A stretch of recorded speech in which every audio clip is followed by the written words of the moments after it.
Boa noite, então, a todas e todos que estão aqui nos acompanhando. Ah, Marcinha, que legal te ver. Pessoal, se eu não falar individualmente, porque às vezes passa muito rápido, mas sejam todos bem-vindos aqui à nossa live. Hoje é o nosso Entre Irmãs. Hoje com uma convidada super especial para mim, a doutora Mari Jurimenha, que é advogada, mediadora, facilitadora de justiça restaurativa e, mais do que tudo isso, uma amiga que eu guardo no meu coração, alguém com quem eu partilhei muito em Cascavel, não só da advocacia, da mediação, mas também da vida. Uma pessoa que tem um coração imenso, que faz um trabalho lindo em Cascavel, alguém que eu realmente admiro. E é uma honra ter você aqui com a gente, Mari. Tenho certeza que você vai ser de grande contribuição para muitas pessoas que estão nos assistindo. E eu não poderia deixar de te agradecer e de fazer essa saudação especial, reforçando a pessoa que você é, o ser humano que você é, além da profissional, extremamente competente, estudiosa, que faz acontecer. Porque eu vou falar uma coisa para você, Fábio. Se tem uma mulher que todo mundo acha que eu sou ligada no 220, né? Que eu faço mil coisas ao mesmo tempo, mas não conhece a Mari. A Mari é uma pessoa que eu não sei como, ela se desdobra em 500 ali e faz realmente a coisa acontecer. Se dá uma coisa na mão dela, aquilo vai multiplicar. E, além de tudo, ela é uma daquelas mulheres que puxa outras mulheres. E isso eu acho sensacional, Mari. Então, eu quero dizer que multiplique, que mais mulheres se inspirem em você. Eu sei que você tem feito um trabalho lindo aí em Cascavel e eu espero que você continue fazendo e realmente traga com você mais mulheres ainda nessa tua busca por uma sociedade mais igualitária, mais justa, mais equilibrada, ou pelo menos menos injusta. E por falar em justiça, o nosso tema de hoje, então, vai ser justiça restaurativa e a possibilidade de aplicação nos casos de violência doméstica e familiar. Eu quero dizer para vocês que a Mari, além de ser uma entusiasta e de atuar bastante em justiça restaurativa, ela realmente abraçou isso para a vida. Sabe alguém que incorporou a justiça restaurativa? Esse alguém se chama Mari. Então, Mari, eu vou passar sem mais delongas a palavra a você e vamos bater papo aqui sobre justiça restaurativa e violência de gênero. Bom, boa noite a todos. Muito obrigada. Eu fico lisonjeada, eu tenho que cuidar para não chorar.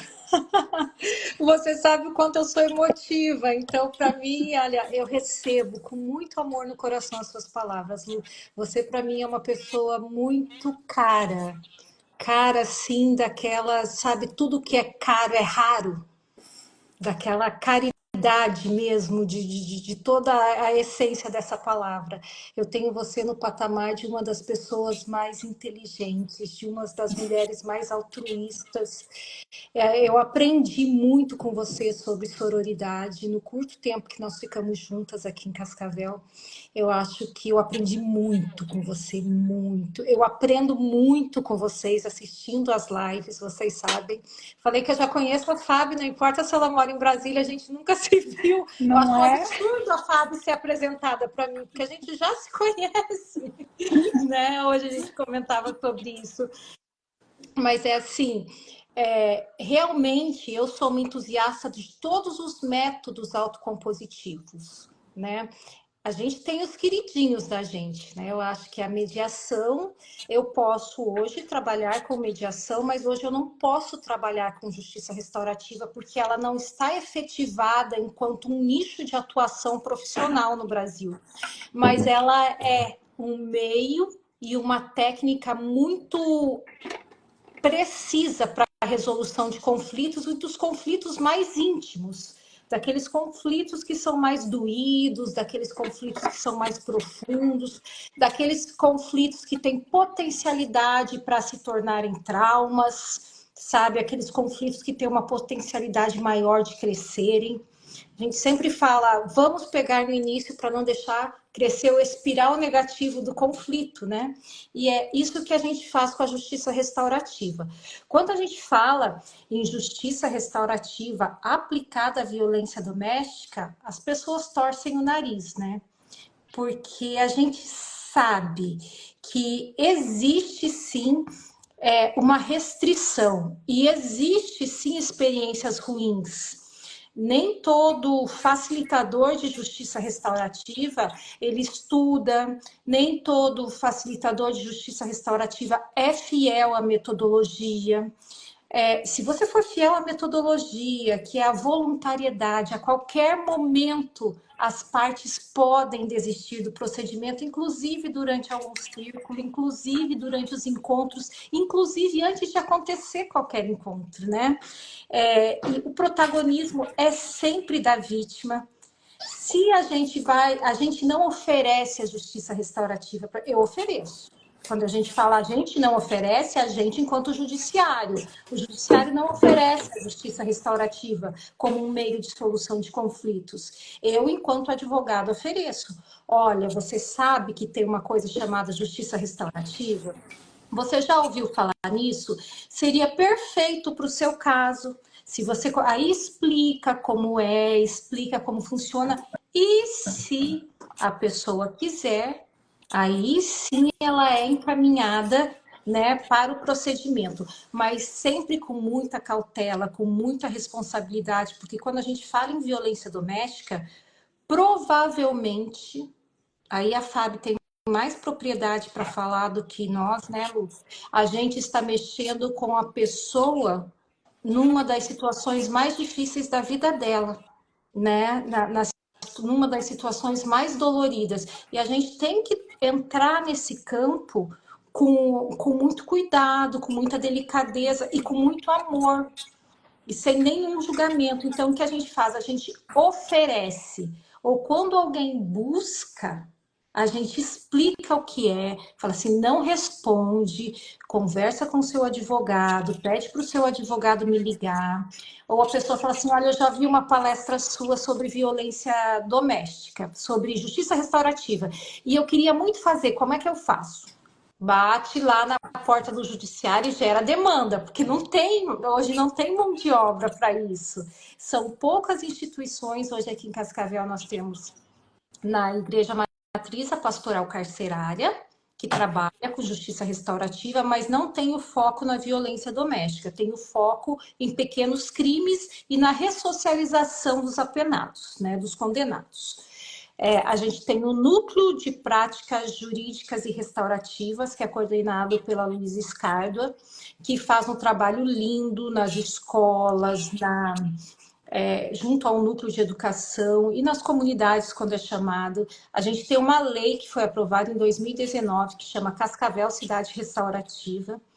E olha que legal, nós tivemos, Lu, a comissão fez um projeto ano passado e apresentou para o PROEX na OAB, e esse projeto foi premiado, e dia 12 de setembro nós teremos gratuitamente um treinamento para 100 pessoas com a Márcia Sarubi. A gente sabe que ela é referência em justiça restaurativa no Brasil. Ela que fez todo o projeto de Itajaí, aí em Santa Catarina, que a justiça restaurativa está voando, e ela vai vir, até te convido, Lu, para participar. Venha participar. É gratuito. A gente Agradeço, Mari, e vou falar para você assim, eu estava até olhando sobre a questão da aplicabilidade, né? Porque eu sou uma das pessoas que tenho, confesso, né? Você sabe que eu sou uma amante da justiça restaurativa, mas tenho as minhas resistências em relação à aplicabilidade do método em relação à violência doméstica e familiar.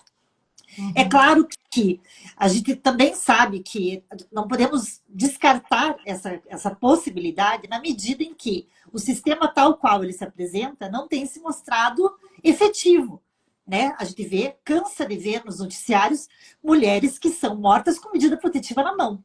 Isso é fato e a gente não pode ignorar.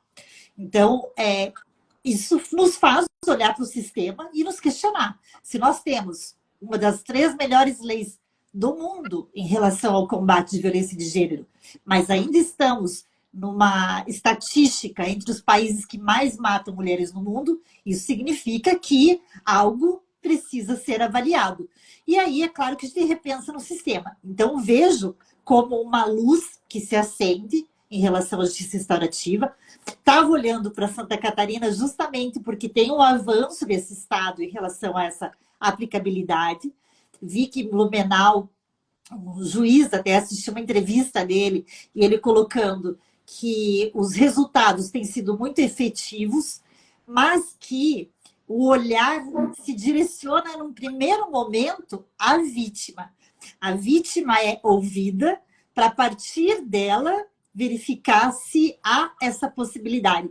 Então, eu vejo que, como o nosso sistema, tal qual ele se apresenta, não tem se mostrado efetivo para as vítimas, tanto no sentido da proteção, né, e falando em medidas protetivas, quanto no sentido da resposta mesmo. Porque eu aqui do outro lado, né, Mari, como advogada criminalista, já fui para audiência atendendo a mesma vítima em processo de dativa que eu já tinha atendido em outro momento, e ela está com o mesmo agressor. Isso significa o quê? Que ela foi vítima de uma violência, que teve um processo, que houve uma resposta do sistema de justiça, que ele voltou a reincidir e que aquela mesma vítima está de volta lá. Mas na sala, já na antessala, antes da audiência, está ali a vítima já de mão dada com o agressor. Então, olhando por esse lado, Mari, eu pergunto e vou devolver a palavra para você, porque a gente não pode descartar que a gente só pensa naquela vítima que não quer mais a relação. Mas tem aquela vítima que, embora não queira mais a violência, não quer sair do relacionamento com aquela pessoa. E aí, nesse caso, eu penso que a justiça restaurativa pode fazer um papel que nenhum sistema de justiça vai fazer. Aí devolvo a Eu vou aproveitar palavra para você, desse. Mari. Vou aproveitar desse antes de você falar, que Tá. daí você complementa a minha, tá, Mari? Tá. O que eu quero complementar aqui é porque a Lu trouxe um olhar para o agressor, né? Então eu quero complementar, Não, colocando olhar para a exatamente vítima. isso. Não, um olhar para o agressor também. Por quê? Se ela foi vou explicar, tá? O meu ponto de vista. Se ela está ali novamente com o mesmo parceiro, sofrendo, sendo vítima de violência mais uma vez, significa que a violência não parou. A violência vem da onde? Por isso que eu falo do agressor. Então, a justiça restaurativa, pelo que eu entendo, pelo que eu andei pesquisando também, olha para o agressor, para que ele volte à sociedade, para restaurar essa relação, né? E aqui não é meu campo de atuação. Eu sou psicóloga clínica sistêmica, né? Mas meu olhar para o agressor, por quê? De que maneira a justiça restaurativa trabalha com isso, né? Com o agressor, para que ele também tenha uma voz aí, para que se quebre esse ciclo de violência. Agora eu devolvo a palavra para você, Mari. Eu tentei colocar nas gavetinhas aqui, tá? Tudo que vocês falaram. Qualquer coisa, se eu deixar escapar, vocês me lembrem que faltou alguma coisa na resposta. Primeiro, Lu, quando você fala do processo e você atendeu várias vezes a mesma vítima e o mesmo agressor, né? A gente sabe e é conhecido do mundo que uma sentença, uma medida protetiva, seja ela de qualquer vara, uma judicial, uma sentença coloca fim a um processo, mas ela não coloca fim a um conflito. Então a gente precisa, nós advogados precisamos saber que somos solucionadores e nos tornar pessoas mais sensíveis para resolver as coisas além de um processo judicial. Eu sempre falo que quando uma cliente ou um cliente chega até você, Luciana Chemin, ou até a Maria Andréia, com um problema, e a única porta que você dá para ele bater é a do judiciário, ele sai com dois. Porque um processo judicial é uma bucha que ninguém quer. É uma experiência que ninguém tem controle. Os advogados não têm controle, o juiz não tem controle, as partes muito menos. Um processo é uma terra de ninguém, é uma caixinha de surpresas, né? Então, o que acontece? A justiça restaurativa, ela aplicada nos casos de violência doméstica, ela dá esse olhar mais amplo, porque das leis o judiciário dá conta, a gente não precisa olhar para isso, a gente nem cuida de leis. A gente, para ser facilitador em justiça restaurativa, sequer precisa ser advogado. qualquer pessoa com uma formação consegue fazer o curso de justiça restaurativa, né? E aplicar as técnicas com maestria se dedicar, se estudar, se aprender direito à metodologia. Então, é assim, o que nós fazemos? Nós resolvemos conflitos, colhemos a voluntariedade das pessoas, claro que com o protagonismo da vítima, a primeira pessoa a ser procurada é a vítima. Você está preparada para isso? Você consegue fazer isso? Você conseguiria sentar e conversar? Não, não consigo. Tudo bem. Daqui um tempo, se você se sentir, se sentir pronta, saiba que existe essa possibilidade. Mas hoje a gente só chega na vítima, ou se a vítima tiver uma advogada que conhece, como eu e a Lu, a gente fala, ó, para esse teu caso serviria muito bem. A JR cairia muito bem em ajudar você, tá? Não é para não cuidar do processo, é para resolver os conflitos sociológicos, os conflitos familiares, os conflitos mais íntimos que a lei não cuida. Mari, se você me permite fazer um adendo, sim, claro. eu até vou fazer um adendo específico em relação à violência doméstica nesse caso. Eu entendo que mais do que até uma formação, ou junto com uma formação em justiça restaurativa, os facilitadores que vão atender casos que envolvam violência doméstica devem necessariamente ter uma formação em gênero. Por quê? Para compreender as nuances que envolvem esse tipo de violência, a dinâmica que envolve a relação de poder que está por trás ou à frente da violência praticada contra as mulheres.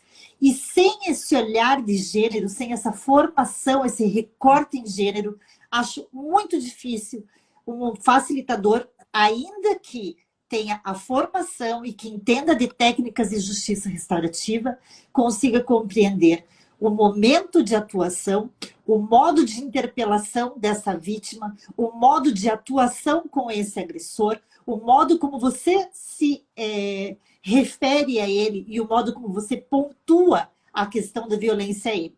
E aqui falo de um lugar de fala de quem vai palestrar para homens e para mulheres em relação à violência, e percebo, obviamente, já um olhar discriminatório na hora que chego por parte dos homens, porque é uma mulher que está falando para mim e me fazendo críticas de algo que eu faço e que é normal.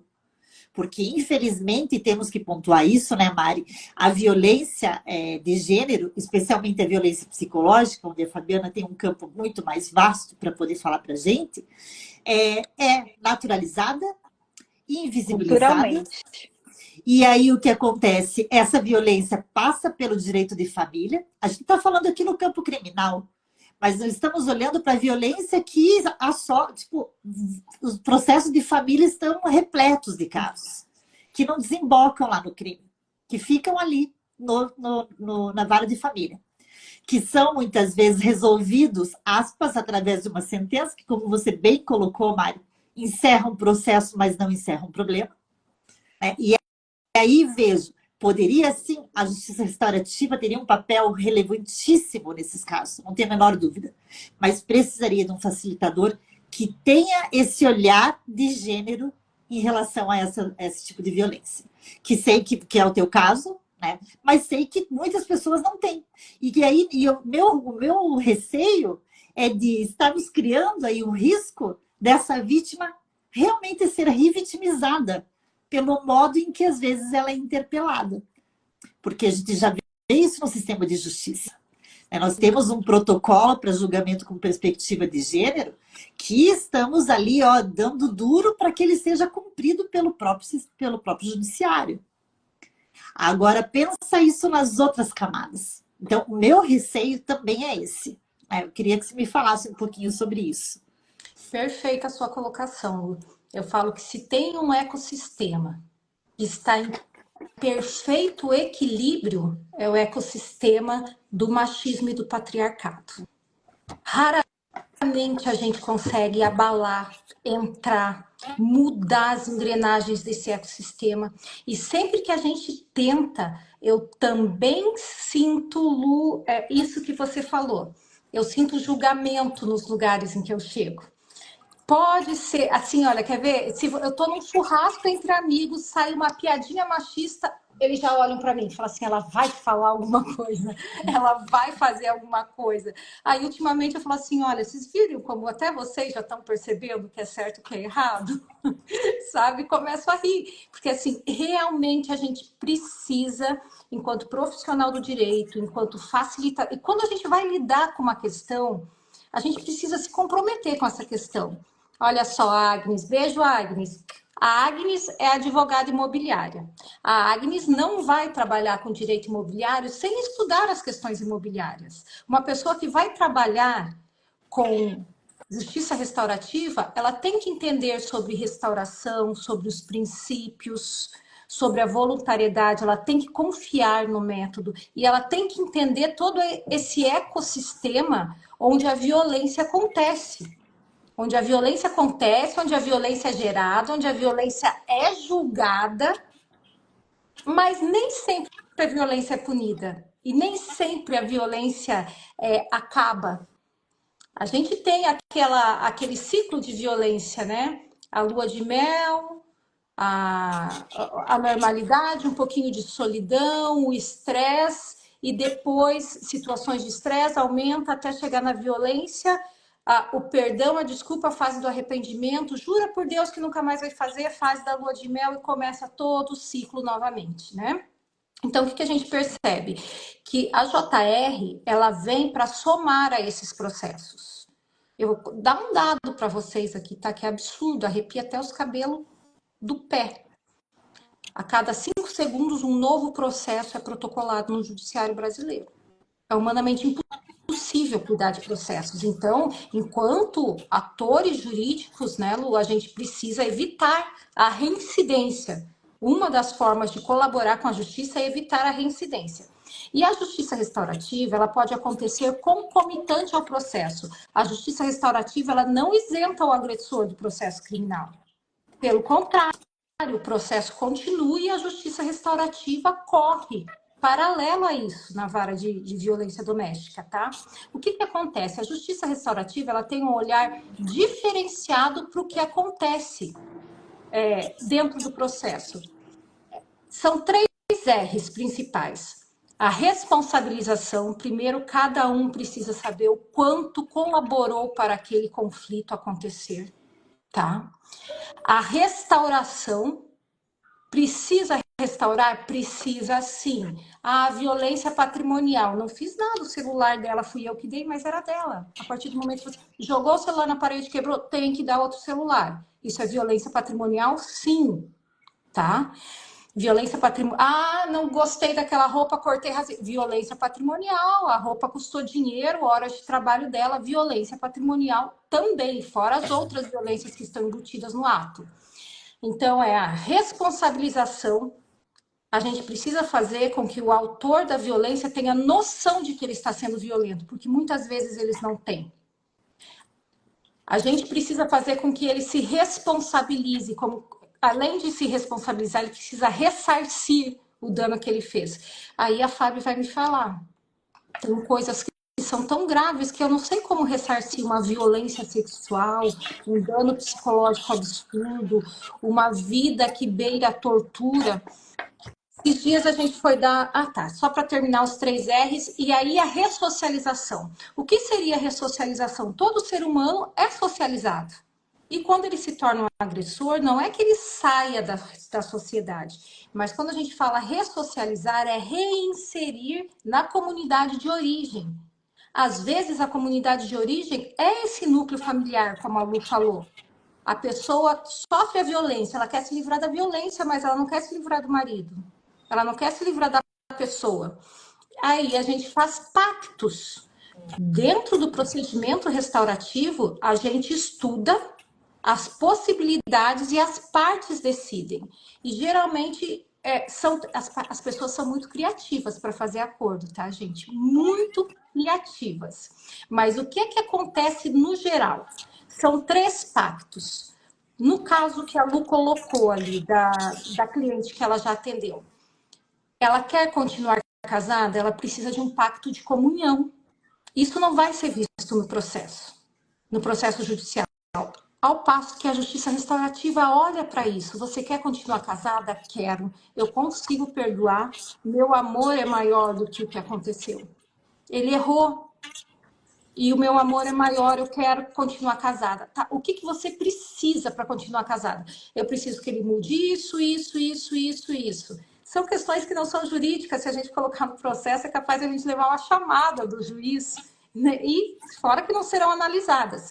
Então, a gente junta as partes já com um compromisso de que elas vão firmar um acordo de convivência. Um acordo como se fosse um regimento de como aquela relação vai se dar depois daquele processo restaurativo. No caso da Lu, seria um pacto de comunhão. O marido e a esposa iriam firmar compromissos de conduta para serem diferentes. Porque se ela quer continuar casada, é porque existe coisas boas nesse casamento para ela. Ela é mais feliz do que triste, mas ela não pode passar por uma tristeza e um desagrado tão grande. A gente, na vida de casada, a gente passa pelos desagrados normais da vida do cotidiano. Uma agressão e qualquer esfera é absurda. Então, seria um pacto de comunhão. O que, que a gente precisa fazer para que a vida de você seja plena daqui para frente? O que você precisa mudar e o que você precisa mudar. E a gente monta um ambiente de total confiança para que as pessoas possam verbalizar. Coisa que às vezes nas casas ou em qualquer outro lugar elas não vão ter, porque não vão ter um agente especialista em comunicação para fazer isso junto com elas. Sempre sem dar palpite, sem dar conselhos, sem gerar alternativas, tá? Outra possibilidade é um pacto de convivência. Olha, dada a violência, dada o processo, tudo isso que aconteceu, eu não vou me permitir, eu não vou correr esse risco novamente. Eu, enquanto mulher, não me sinto confortável e não quero, tá? Mas nós temos um filho, 2, 3, 4, a gente tem empresa juntos, a gente vai precisar conviver e você é uma pessoa agradável socialmente, mas não para ser marido. Então, nós podemos conviver assim, assim, assim, nós podemos ser sócios, nós podemos trabalhar na mesma empresa, ou eu fico com essa empresa, você com aquela, mas a gente não dissolve patrimônio. A justiça restaurativa trabalha várias questões, tá? E as pessoas vão firmando esses acordos, vão afinando as rotinas para poderem conviver pacificamente. E, na pior das hipóteses, um pacto de coexistência, onde realmente a situação foi tão grave que não é possível superar, não é possível conviver de nenhuma forma, não é possível nenhuma proximidade, e a única coisa que é possível é que a gente conviva no mesmo universo. Então, as pessoas... Vou... Por favor, fique à vontade. Desculpa, eu achei que você tivesse concluído aí. O que eu queria entender é, diante desses pactos, né, que você colocou, de comunhão, de convivência, de coexistência, se não são cumpridos esses acordos, como é feito?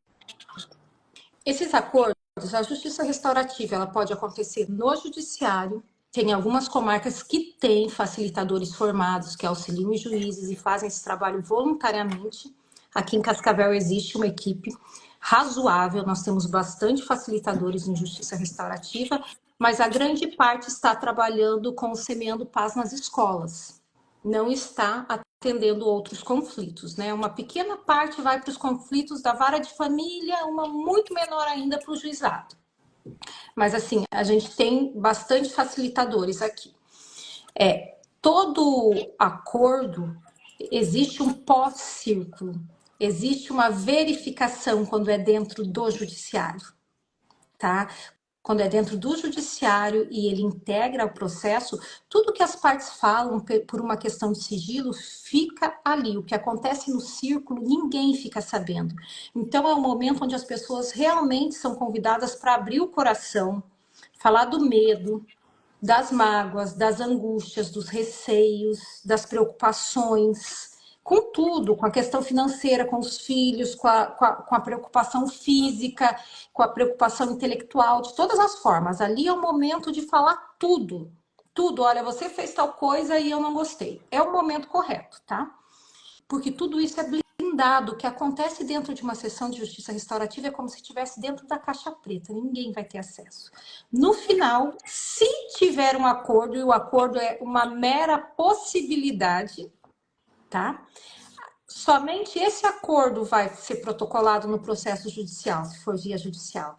Fulano se compromete a fazer isso, fazer terapia, ir para o psiquiatra, tomar o remédio, ou a fazer um internamento numa clínica de desintoxicação, se compromete a não atrapalhar, a deixar a fulana estudar, fulana se compromete a isso, sabe? Isso vai um relatório, simplesmente um relatório. E depois de um tempo é feito um pós-círculo.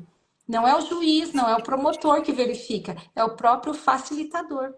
E olha só, nunca é um facilitador só, Fábio. São sempre dois, é um facilitador e um co-facilitador. Porque as pessoas podem ter interpretações, né? Tá sempre um ali para não deixar você ter preferências, para não deixar você entrar. Porque assim, eu sou leninista, feminista, marxista, tudo quanto é isso. Eu, num círculo, teria uma tendência muito grande a ficar do lado da mulher. Tenho, não é teria, tenho. Mas é um exercício tão grande de eu quero consertar isso aqui, como é que eu conserto? Arrumando o agressor, porque a causa da violência doméstica é o agressor. Não tem outra causa. Então, embora o foco seja na vítima, a restauração vai para o agressor. Claro que a vítima precisa restaurar também, né? Tem os traumas, tem uma série de coisas depois que você pode falar. Mas o agressor precisa entender o que é uma agressão física, o que é uma violência doméstica. E quando a gente fala de agressão e violência contra a mulher, assim, no meu caso, eu já atendi recém-nascidas de 12 dias violentadas até senhoras de 94 anos, tá? Quando a gente fala violência contra a mulher, a gente pensa em mulher, idade fértil, casamento, se relacionando, não. Mulher, gênero feminino, né, Lu? As coisas acontecem, assim, nem cabe os comentários, e dado ao sigilo de tudo, não dá para comentar aqui, mas isso é mulher, do dia que nasceu até o dia que morreu. Morreu de velha, mulher, a gente está assistindo, tá?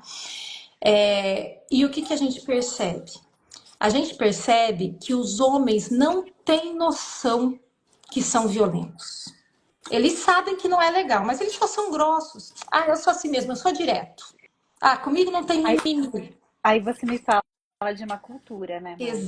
Uma cultura, como você disse, machista, patriarcal, mas que está tão enraizado que não é percebido como uma violência, né? E é algo que, sim, tem que ser quebrado. E quando você falou de ter que ser quebrado, veio um pensamento, tem que ser quebrado por nós mulheres, né?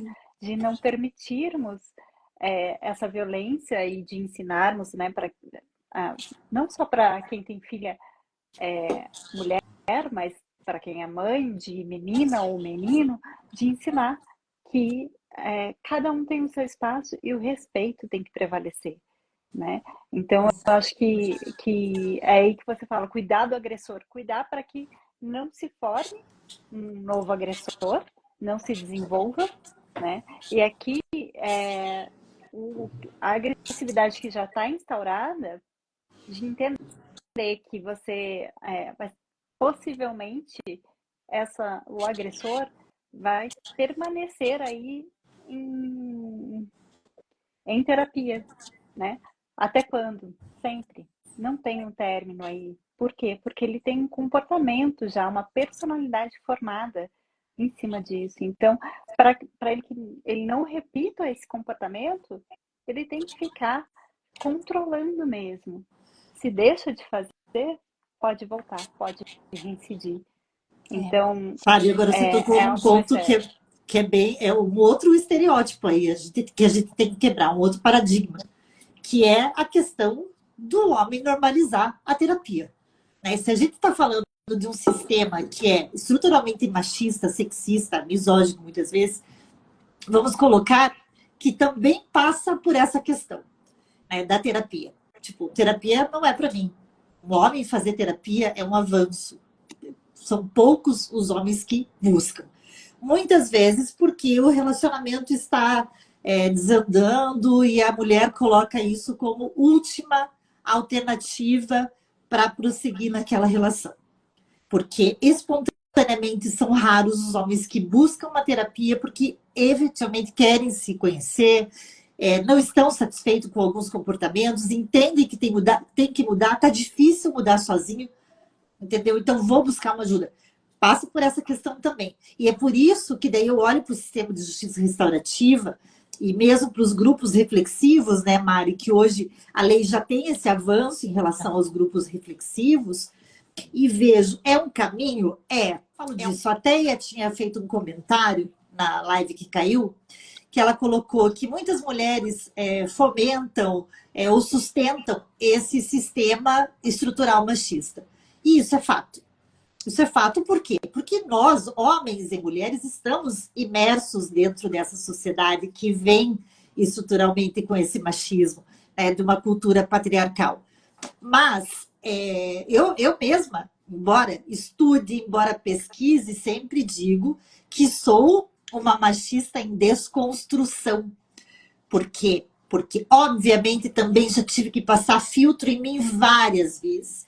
Eu digo, sou feminista, levanto uma bandeira, minhas amigas, por exemplo, lá vem a feminista fazer algum comentário.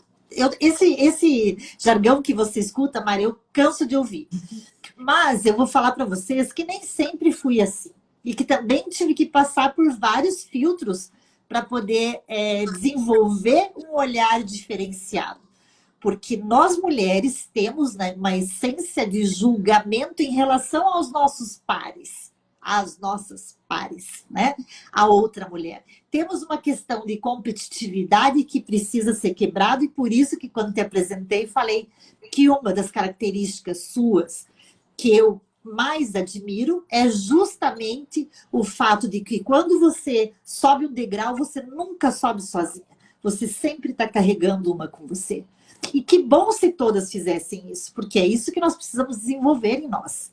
Porque se nós mulheres formos as primeiras a julgarmos umas às outras, dificilmente vamos mudar essa questão, esse paradigma de que o homem é um ser superior e que as mulheres têm que ser subalternas. Dificilmente vamos desconstruir isso. Então tem que passar por nós, essa mudança tem que iniciar por nós, obviamente. Precisa iniciar por nós. Se nós estivermos ali juntas, mulheres de mãos dadas, automaticamente os homens vão ter que se movimentar para reverter também essa questão. E tudo, quando um agressor, ele nasce dessa questão do patriarcado. E eu não tenho a menor dúvida disso, que essa é a principal causa. O que mais mata mulheres é o machismo. É o machismo. Muita gente fala que as mulheres se colocam nesse lugar. Não é que elas se colocam, gente. Nascer mulher numa sociedade que é machista, você já nasce se defendendo. Você já nasce brigando. Você já luta para sobreviver. Qual é o homem que sai na rua e tem medo de ser estuprado? Me contem, né? Vamos falar, gente. A gente tem que ter um olhar de gênero diferenciado para poder entrar com essa questão da justiça restaurativa, para poder trabalhar um outro modelo em que esse olhar seja um olhar humanizado, mas realista. A gente não pode também vestir daí o véu de que é tudo lindo e maravilhoso, porque a gente está falando de justiça restaurativa. E aqui, bem importante pontuar também que justiça restaurativa, gente, da mesma forma que as audiências de conciliação ou que as sessões de mediação, não são para reconciliar um casal. Isso também tem que ser desconstruído, né, Mari? Exato. Porque você vai para tratar uma causa, mas não para querer forçar uma situação que aí você, sim, coloca novamente essa vítima no lugar de revitimização. Você está dizendo para ela, ó, você apanhou, você sofreu, você está com o teu psicológico todo avariado, você está com crise de ansiedade, você está com crise de pânico, mas nós aqui, Sistema de Justiça, queremos que você invista nesse agressor. Não, não é isso. Mari? Então, acho que é importante até você reforçar um pouco, tem muita gente aqui que sabe o que é a justiça restaurativa e como funcionam essas práticas, mas tem gente que não. É feito com convite, tem que ter a voluntariedade, acho que esse é o primeiro de tudo. Ninguém é obrigado a participar de uma sessão de justiça restaurativa, mas para além disso, no momento que que a mulher aceita ou que ela procura essa justiça restaurativa, isso não significa que ela vai ter que se relacionar com o seu agressor. Acho que é importante pontuar isso. Como a gente falava anteriormente, a justiça restaurativa, a mediação, elas cuidam de questões que o processo, elas olham para um campo do problema que o processo não olha. Então, é assim, diferente do... Às vezes a gente fala assim, olha, é legal justiça restaurativa no teu caso. Ah, não, já fui no fórum, já conversei, não dá. Acontece muito em questão de alienação parental. Vamos tentar uma justiça restaurativa aqui nessa situação?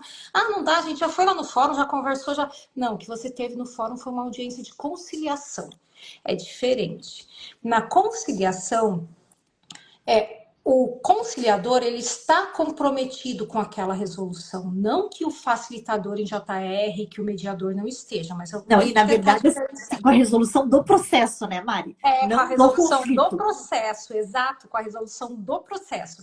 Aí o que essa pessoa faz? Para que o processo não tenha assim, muita longevidade, não tem aqueles processos muito longos, você não quer abrir mão disso? Você não quer fazer isso? O conciliador meio que funciona como uma fábrica de alternativas. Olha, mas já teve casos parecidos que as pessoas fizeram isso, mas olha, talvez isso dê certo para vocês, viu? Mas você não quer abrir mão você não quer abrir mão disso? Não... E vai até conseguir costurar um acordo e encerrar aquele processo. Isso não é um trabalho mal feito, isso não é um trabalho ruim. Isso é conciliação, está tudo certo, ok? Ela é legítima, está prevista em lei e, quando muito bem aplicada, faz muito bem a todos, tá? As partes e ao sistema de justiça. A mediação e a justiça restaurativa, elas não estão comprometidas com o final de um processo. Elas estão comprometidas com a resolução de problemas extrajudiciais.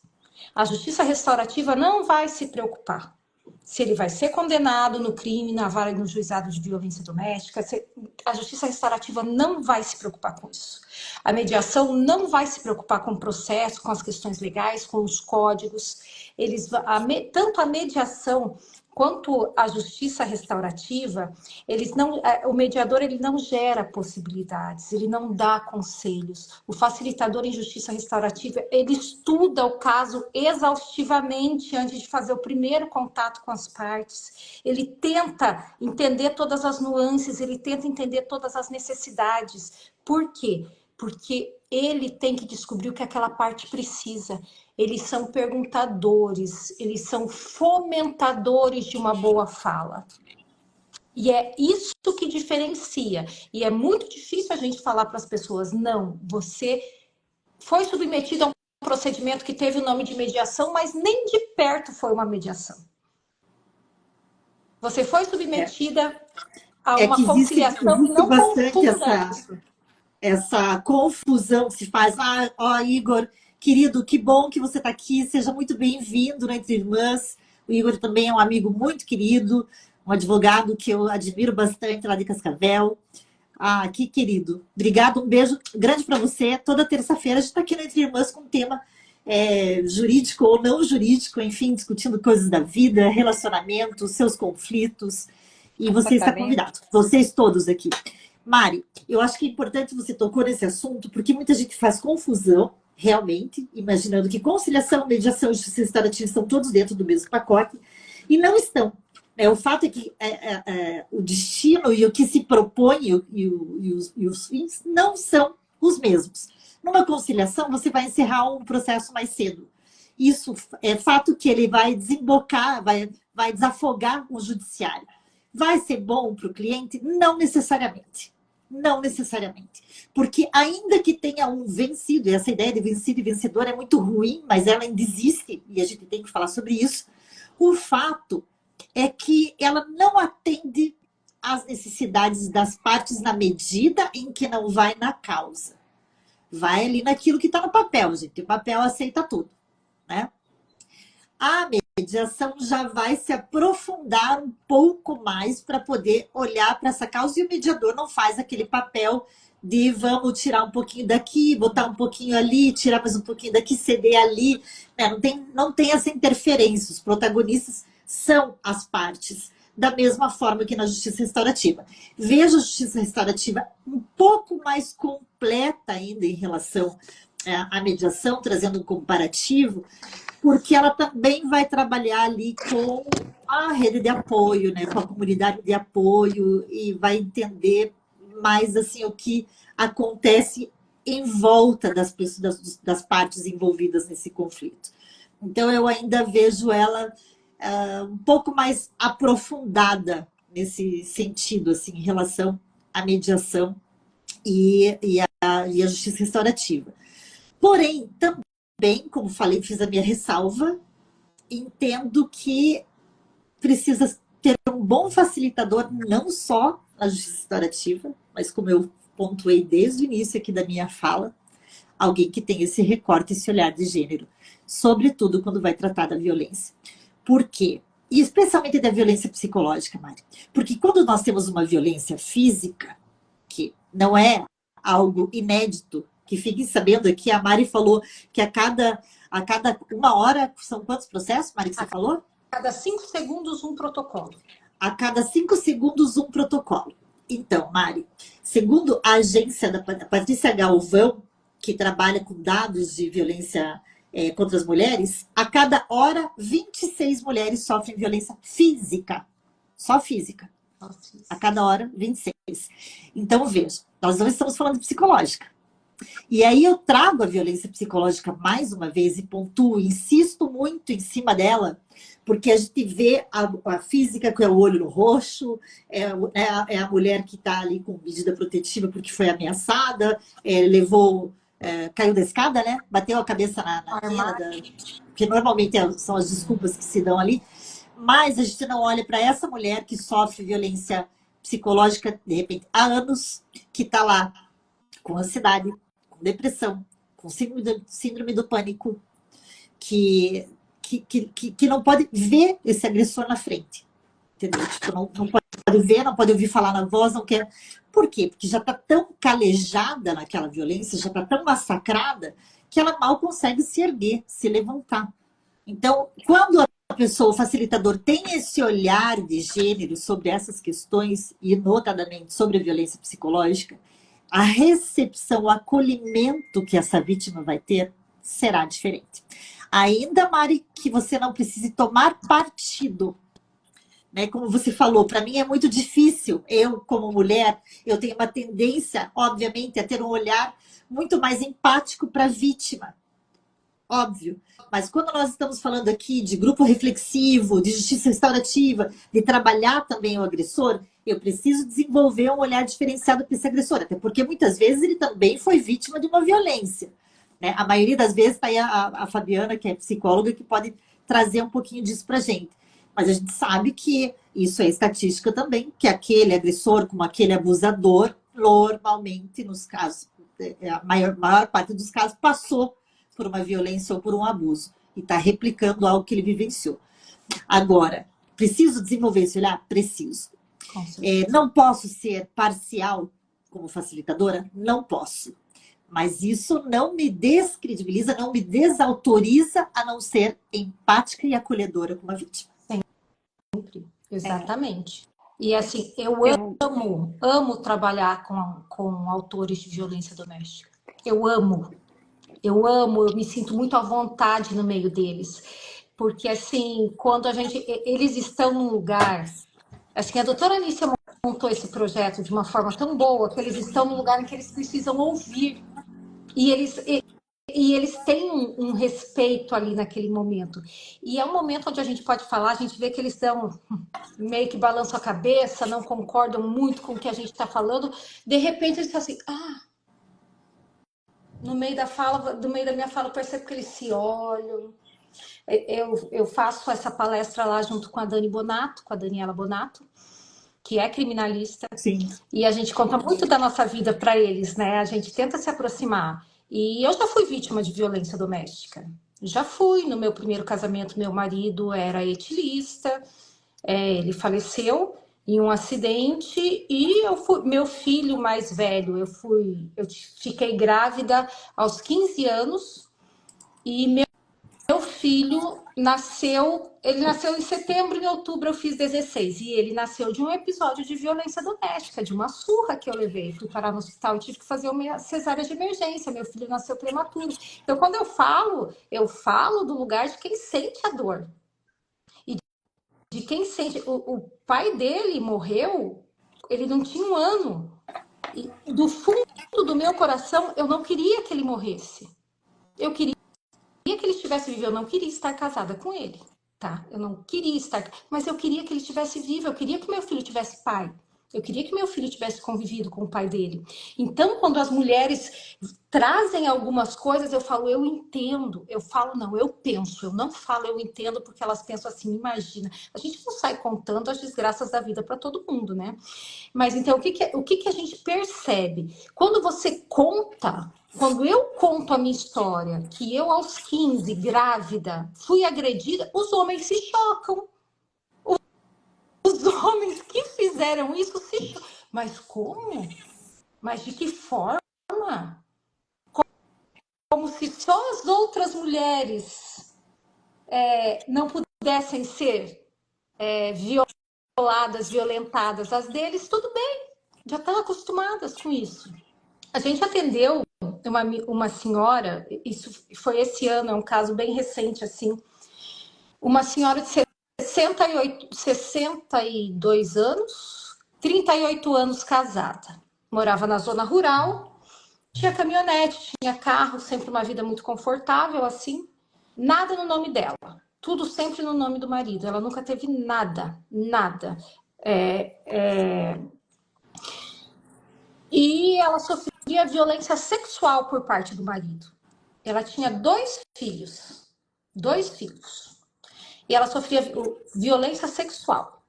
E apanhava, era maltratada. E o filho mais novo começou a maltratar a mãe também. O mais velho não. O mais velho saiu para estudar, nunca maltratou e é quem cuida da mãe hoje. O filho mais novo abusou, chegou ao ponto de abusar sexualmente da mãe. Ele repetiu todos os comportamentos do pai. Todos os comportamentos. Aí você imagina o quê?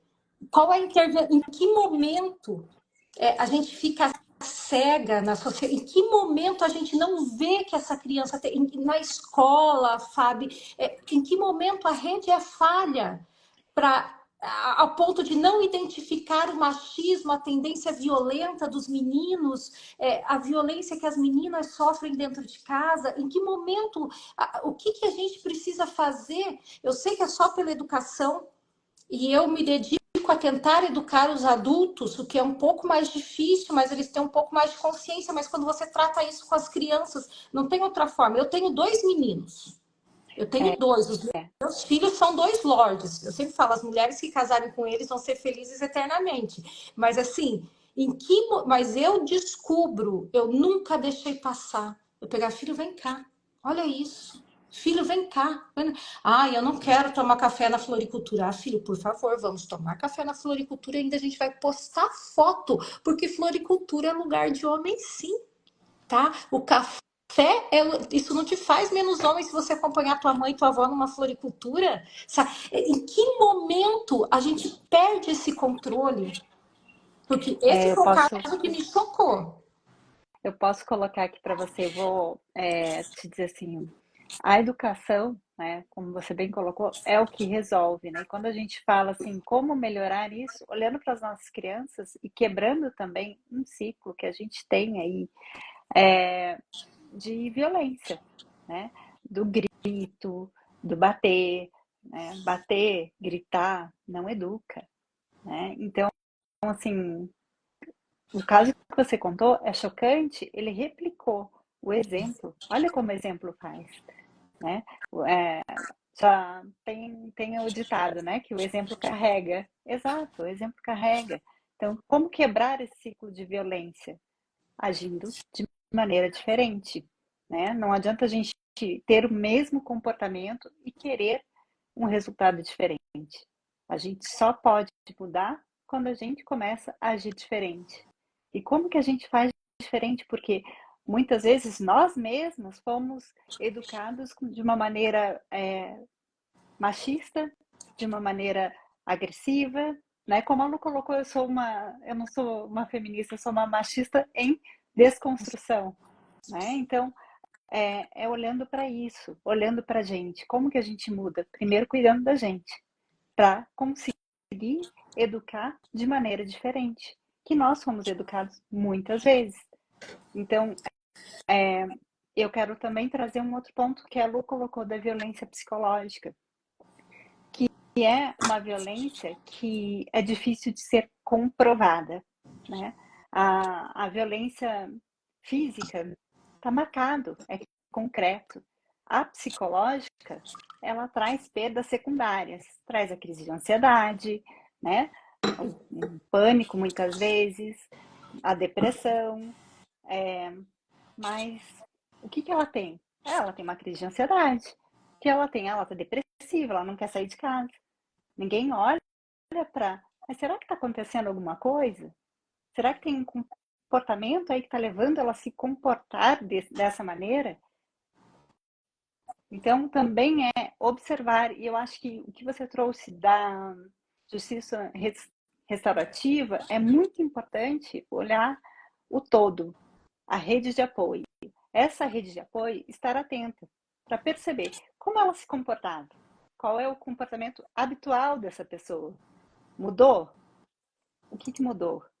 Ela está mais fechada, ela não sai mais de casa, ela era super feliz, super tranquila. Nossa, eu tô vendo ela super agitada, eu tô vendo que ela tá mais fechada, não olhando para si, né? Não cuidando mais de si, ela super se cuidava. Peraí, você está falando de mudanças de comportamentos que são importantes. O que está levando ela a se comportar de maneira diferente? Né? E perguntar com todo cuidado. Por quê? Porque a gente está entrando, está falando da vida do outro, está entrando na intimidade. E se existe uma violência psicológica aí, se existe, ela pode ter medo de falar, ela pode ter vergonha de falar, ela pode ter vergonha de se expor, de dizer que eu estou passando por isso.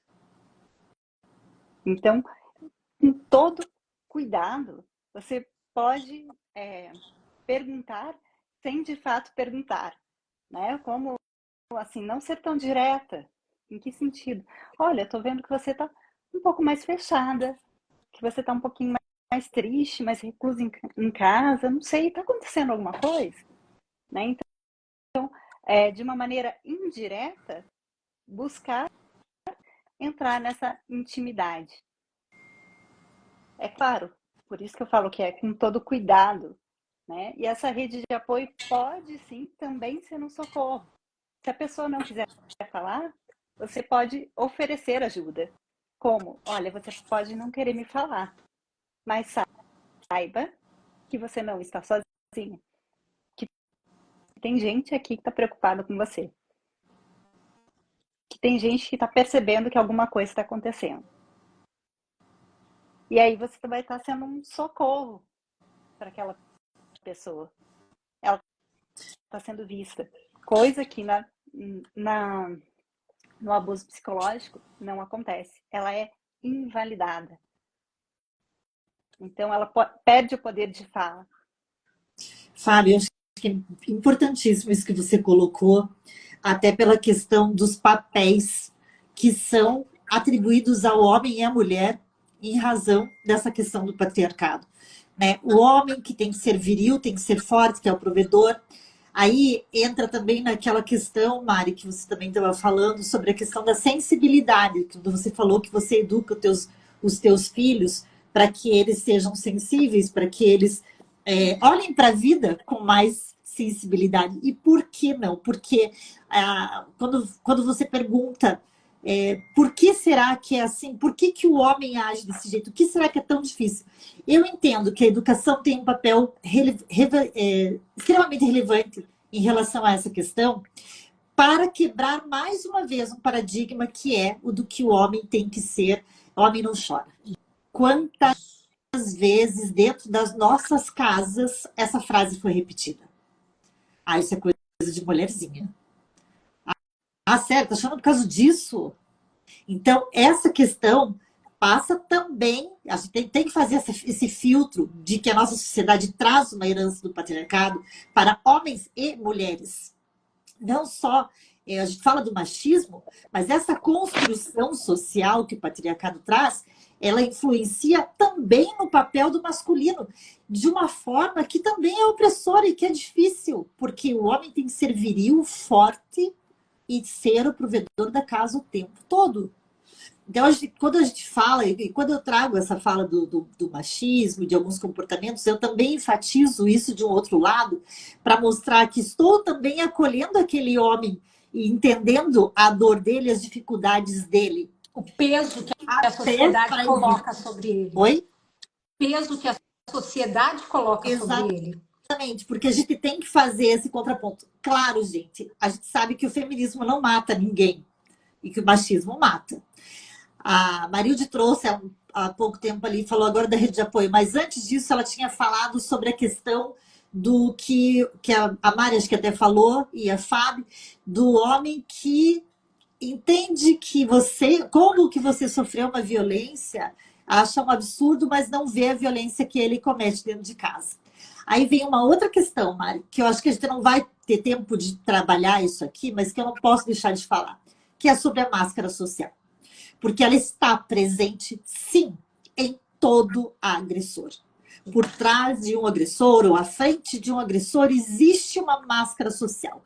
É o cara que está lá palestrando sobre violência, é o cara que faz post no Instagram contra a violência doméstica, é o cara que está na igreja dando depoimento, é o cara... Em todos os espaços. Em todos os espaços. Existe uma máscara social que deve... E aí, essa máscara social reforça o quê? Que aquela mulher está reclamando à toa, porque ele é tão bom. Mas ele é um homem tão bom, ele faz serviços sociais, ele é voluntário, não sei o que. Ele... Cara, ouça, acolha essa vítima. Entendeu? E é por isso que eu digo de desenvolver um olhar para a vítima. Preciso trabalhar com o agressor? Preciso. Mas preciso, antes de mais nada, desenvolver um olhar mais atento à vítima, ao que ela passa, ao que ela traz, quando traz.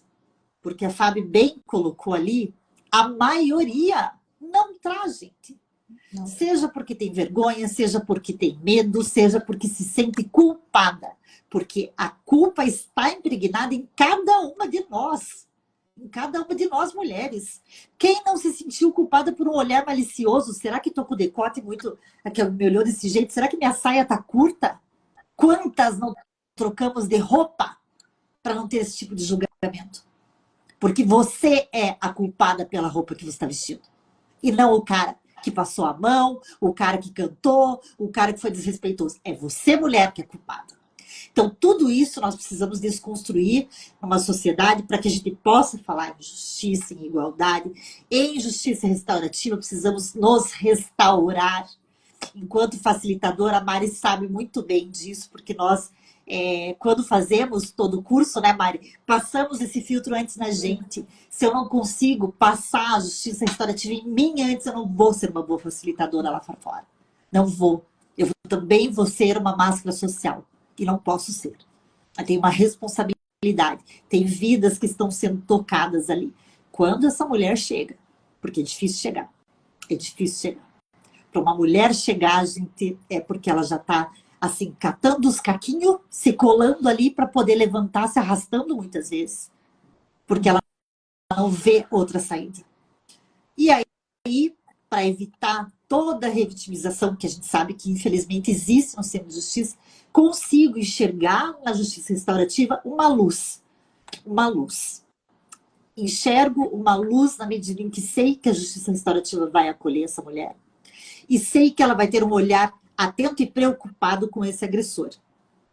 Mas não posso deixar de pontuar que, além da formação em justiça restaurativa, nós precisamos trazer para o judiciário com mais ênfase, para o judiciário, para a advocacia, para o Ministério Público, a questão da formação em gênero. Porque de nada nos serve termos um protocolo para bonito. E eu falo disso, mas que recentemente nós tivemos um show de horrores de um desembargador. Não Sim, vou entrar nesse tema e tudo mais, mas sim, todo mundo assistiu, todo mundo sabe. Então não adianta a gente falar que não existe machismo, existe.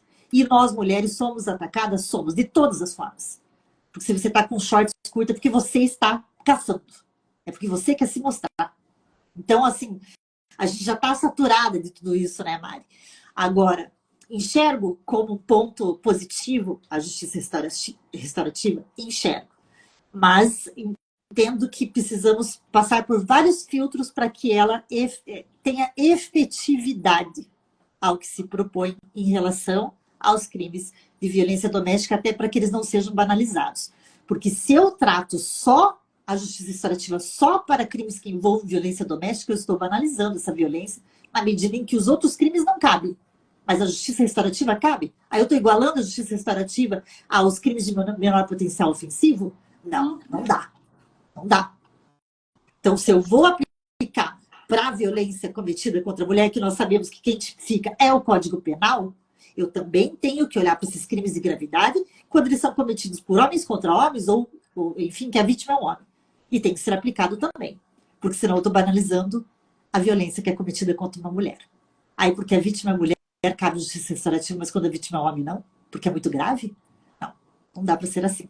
não. Concorda, Mari? Concordo plenamente com você. O que eu queria deixar claro aqui? Que eu não sei como está o nosso tempo, tá? Mas Nós já passamos do tempo faz anos, Mari, que estamos aqui, né? o que eu queria deixar claro aqui?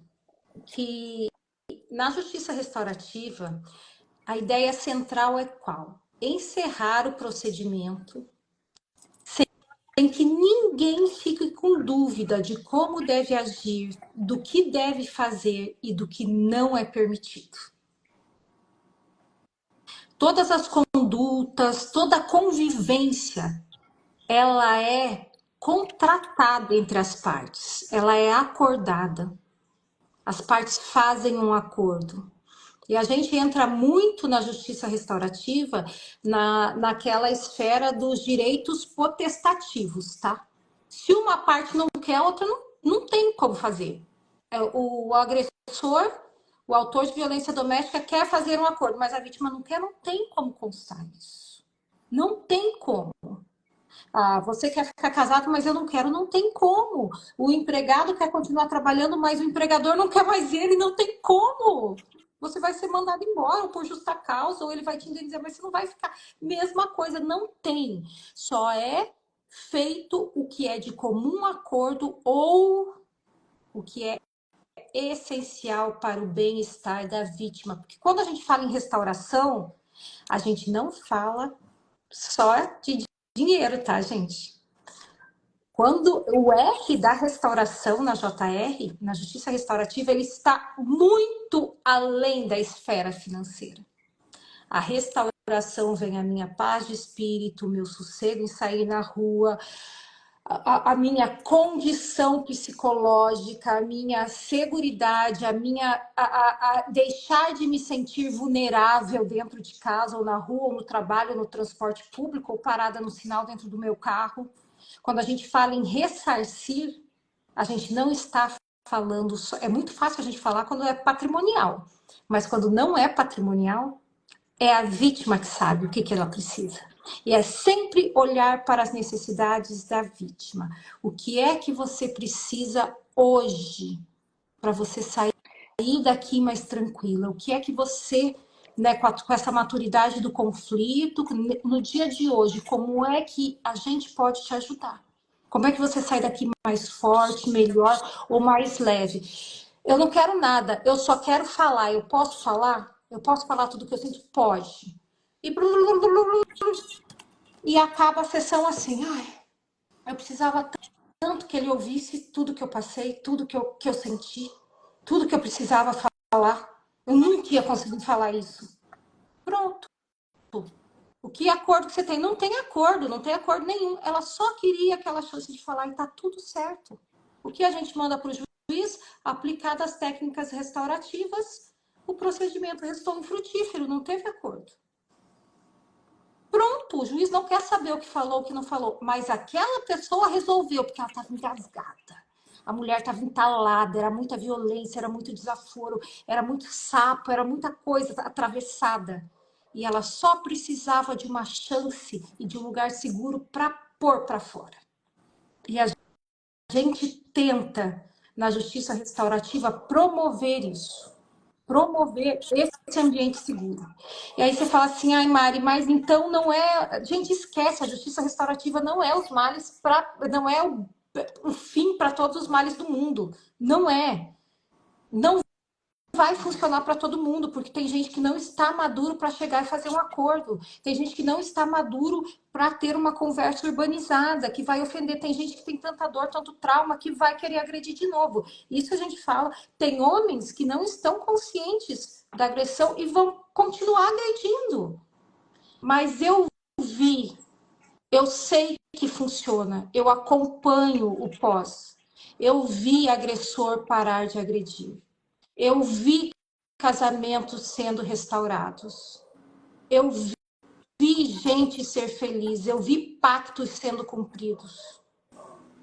Funciona? Funciona para todo mundo? Não. Funciona para quem se determina, para quem quer restaurar. Funciona para quem tem amor. Funciona para quem se responsabiliza. Eu sei que eu errei, me desculpa, o que eu posso fazer para restaurar a nossa família? E a gente está aqui para ajudar. O que a gente faz? Qual que é a nossa grande intenção, né, Lu, com essa live hoje? É mostrar para as mulheres que elas não têm só o processo judicial, que o processo judicial, ele é uma caixinha, que ele fica atento às leis, mas tem profissionais, sabe? Vá para psicóloga, vá para terapia, procure um advogado restaurativo, um advogado colaborativo, vá na pastoral carcerária aqui em Cascavel, vá na vara de violência doméstica, vai no Sejus que fala, olha, eu ouvi falar de justiça restaurativa, tem um caso assim, posso fazer? Você tem processo? Não tenho. Ah, mas tem um núcleo que pode fazer para você, sabe? Tem várias frentes em Cascavel trabalhando com justiça restaurativa, cada um com a sua metodologia, com a sua forma, mas é o mesmo procedimento. É o mesmo procedimento, tá? O que eu vejo? Eu vejo assim que eu tento acolher o máximo a vítima. Eu tento. Eu olho para as necessidades da vítima e quero que todos os acordos sejam adequados às necessidades dela. E eu falo isso dentro dos círculos mesmo, sabe? Eu falo, olha, isso não é uma preferência, isso não é uma imparcialidade, mas é uma forma de equilíbrio dessa relação. A relação está totalmente desequilibrada, né? Hoje a gente está aqui para tentar equilibrar, então a gente precisa ouvir as necessidades dessa parte que está sendo desprivilegiada há muito tempo, né?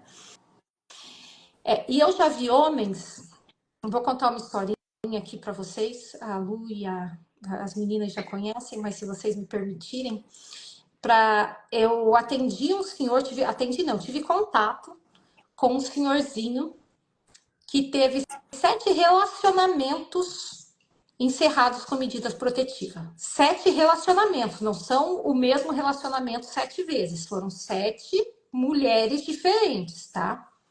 E quando eu fiquei sabendo, eu falei assim, caramba, eu vou querer saber o que foi. Eu esperei, dei a palestra, terminei, fui lá falar com ele. Ó, me conta o que aconteceu, quase um Fábio Júnior. Me conta o que aconteceu. Eu não quero, eu só quero entender, porque para mim é um case de sucesso. Eu quero entender, o senhor está aqui, quero ver como é que eu posso mudar, né? O que eu posso ajudar, eu quero entender seu caso. Ele falou assim, olha, minha filha, quando eu era nova, eu fazia tanta besteira, eu era tão violento. Eu até entendo, sabe, que as primeiras lá, eu entendo que eu era um homem violento. Mas essas 2 últimas, eu não devia nada. Hoje, eu nem tinha que estar aqui. De tornozeleira, gente. Ele falou pra mim, hoje eu nem tinha que estar aqui. Essa última, eu nem bati nela. Eu só gritei com ela, peguei ela e segurei na parede pelo pescoço, nem encostei a mão nela, nem bati nela. E olha o que ela fez comigo, tô aqui. Eu falei, tá, e o senhor acha que isso não é violência? Claro que não. Isso não é não, minha filha, porque violência é isso. Enquanto o melado não escorrer, entendeu? Para ele não é violência. Aí paro, sento, coloco ele na cadeira na frente. Então me explica o que é violência para o senhor. E ouvi toda a história dele, morando numa chacrinha, com 11 primos, eram 2 tios, eram 3 irmãos casados, todos na mesma casa. No total eram 11 crianças. Todas apanhavam demais. Todas as mulheres apanhavam. Ele cresceu com tanta violência e ele cresceu abusando fisicamente das primeiras mulheres com quem ele se relacionou, que ele acha que essas últimas estão no céu. Porque ele evoluiu muito e realmente ele evoluiu. Realmente ele se esforçou. Eu reconheço a evolução dele. E eu senti sinceridade na fala dele. Só que ele precisa, ele saiu de lá assim, eu ainda sou violenta, falei, e muito violento. O senhor é tão violento que dá medo de ficar perto do senhor, porque se o senhor fez isso com a sua esposa, o que o senhor vai fazer comigo? O senhor nem conhece. Aí, imagina, é o que a Lu falou da máscara social. Nada, jamais. Entendeu? Então, a gente precisa, eu acredito na mudança. Esse é um caso absurdo, mas que a gente detecta uma mudança no grau, na gravidade da violência cometida contra a mulher. Mas ainda é um abusador. O menino que conviver com esse senhor ainda vai presenciar situações de violência grave. Eu posso colocar aqui, Mari, uma coisa só da tua fala antes da Lu. Eu não sei se a Lu queria fechar ou não, mas eu só quero colocar uma coisa aqui.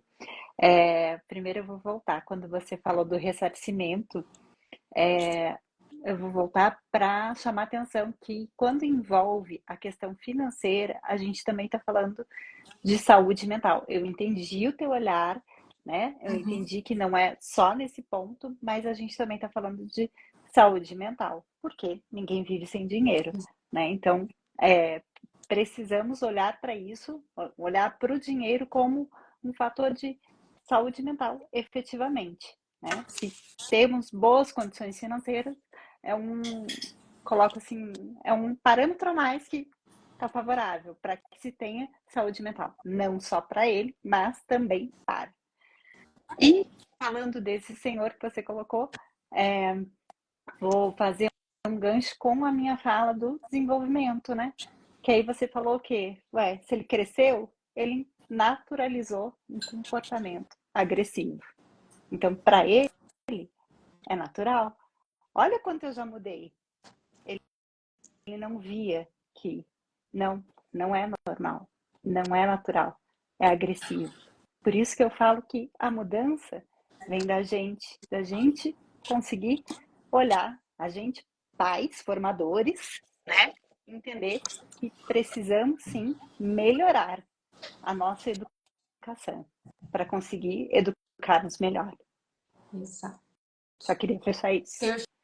Perfeito. Mari, você quer fazer mais algum fechamento para a gente poder encerrar aqui, que a gente passou hoje total do horário. A gente vai voltar a conversar sobre isso. Eu sei que as pessoas estão ali, precisa ter a live 2, 3, 4. Vamos, a gente vai voltar. Mas nós temos uma agenda, eu e a Fábio, que já está meio que preenchida até novembro, mas a gente vai. Na terça-feira que vem, a gente vai trazer um outro tema que também é bastante importante, que é sobre a questão do trabalho infantil, dos youtubers mirins. Se isso é trabalho, se isso é diversão, enfim. A gente vai falar sobre isso na semana que vem. Mas, Mari, quero saber se você quer fazer um fechamento, se você tem algum recadinho que você queira deixar para o final, e daí depois você me devolve a palavra só para eu encerrar o nosso tema aqui. Tenho sim. O que é que eu queria deixar aqui para vocês? É que, como eu, como a Lu, como a Fábio, existem milhares de mulheres com os braços abertos, com os ouvidos abertos para acolher todas as mulheres que sofrem, com uma ligação, com uma mensagem, com um café, com um abraço. Eu sei que é muito difícil confiar em alguém quando a gente está no olho do furacão. Eu sei que é muito difícil contar para a mãe, para o pai, para quem está próximo. Às vezes é vergonhoso ter que falar, sabe essa pessoa que é super bacana no almoço de domingo, quando chega em casa faz tal coisa comigo. Mas procurem uma rede de apoio profissional. Quando eu falo uma rede de apoio profissional, se vocês não conseguem dar o primeiro passo dentro de casa, procurem fora de casa. Ou com as amigas, ou com uma assistente social, ou com uma advogada especialista em questões femininas, tá? Ou com uma psicóloga, que é mais indicado ainda. Mas procurem uma rede de apoio. Hoje existem várias ONGs que trabalham essa situação, tanto em rede nacional como regional também existe muita coisa. E existe, como é que chama? As irmãs entre irmãs. Manda ali um direct para elas. Socorro, está acontecendo tal coisa, preciso de um conselho, preciso de um acolhimento, eu preciso de que a gente chama, entre nós feministas, a gente chama de empatia de emergência, né, Lu? Preciso muito de uma empatia de emergência. Aconteceu uma coisa comigo, preciso de uma empatia de emergência, preciso contar uma angústia, alguma coisa que aconteceu comigo. Montem uma rede de apoio, meninas, montem. Isso é fundamental para superar qualquer coisa. Isso é fundamental para vocês conseguirem ir para o judiciário. Isso é fundamental para vocês conseguirem fazer uma boa terapia. Isso é fundamental para que vocês consigam enfrentar um processo judicial e, se possível, participarem dos processos restaurativos e mediatórios. Então, formem, antes de tudo, uma rede de apoio. Tenham do lado de vocês mulheres que apoiam mulheres e sejam mulheres que apoiam mulheres. Por favor. Perfeito. Deixa eu só falar um pouquinho, Lu, antes de você fechar. Mari, você colocou uma coisa que eu quero chamar a atenção aqui. Quando eu recebo pessoas que estão passando por abuso ou por algum problema que eu vejo que afeta a integridade física, né, da pessoa, eu sou a pessoa que vou entrar em contato com a rede de apoio. Eu peço a permissão da pessoa. Então, se tem aí vergonha, se tem medo, para que isso não exista, eu sempre peço a permissão do cliente para eu posso entrar em contato para que para caminhar junto com essa pessoa, né? Junto com essas pessoas, a gente esteja com você. Por quê? Porque às vezes o medo, a culpa ou a vergonha impedem que a pessoa tome alguma ação. Perfeito. Então, eu estou fazendo esse adendo para que as pessoas saibam que, sim, tem muitos profissionais preparados para isso, né? Que estão ali para ajudar, né? Então, pedir ajuda. Acho que aí é a palavra, né? Lu, pode Gente, concluir. ó, vou falar para vocês, é com muita dor no coração que eu vou ter que encerrar essa live, com muita dor no coração mesmo, porque tá uma delícia nosso bate-papo, realmente muita coisa importante. Carol, um beijo, minha querida. Olha que linda. Carol é advogada hoje, mas advogada super atuante também em direito de família e foi minha aluna, o maior orgulho para mim. A todas vocês que nos acompanharam aqui, eu gostaria de finalizar trazendo uma reflexão. Primeiramente, que o nosso sistema de justiça falhou. Reconheçamos. Falhou e tem falhado em relação à violência doméstica e familiar. Porque se nós estamos entre as 3 melhores leis do mundo em relação ao enfrentamento da violência, mas somos o 5º país que mais mata mulheres no mundo, esse contrassenso tem que ter uma resposta.